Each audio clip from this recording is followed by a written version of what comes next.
So, Babak, in part one, we did discuss the question that I'm about to bring to you kind of in a shallow sense, and I want to go a bit deeper into it. What I mean by that is we are, as a generation, a lot more connected than you are as a generation. I think that's something we both can definitely agree on. But where that shift and major change in perspective when it comes from generation to generation is that the deepness and the meaning of those relationships has kind of changed a little bit. So all in all, Baba, through this introduction of social media and smartphones, do you think that smartphones are pulling people closer together or pushing them further apart? Well, in terms of connection itself, of course, you can connect a lot more people, even the friends who are in different countries or have gone to different cities. You can stay connected all the time with them as you were in the same classroom or in the same city or in the same school, college, university, whichever place you were friends with them. Whereas we would have to kind of ring them on landlines, or even when the mobile phones came up, so we would only phone them up,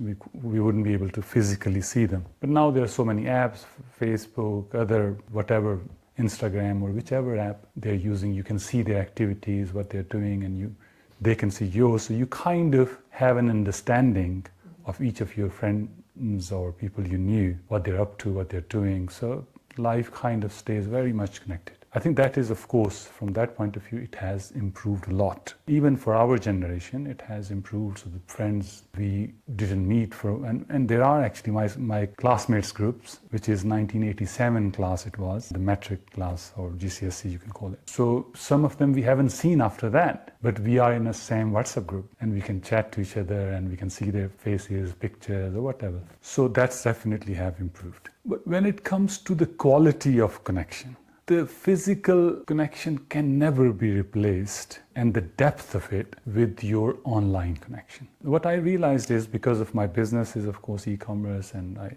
deal with so many suppliers online and all. For business purposes, this is perfect because it doesn't harm much at all, because you have a business relationship, there's no emotions involved, and that actually works better. You have a time to think about how to make the decision and all that, and when you need to have a meeting, so you can use your Teams meeting or Zoom meeting.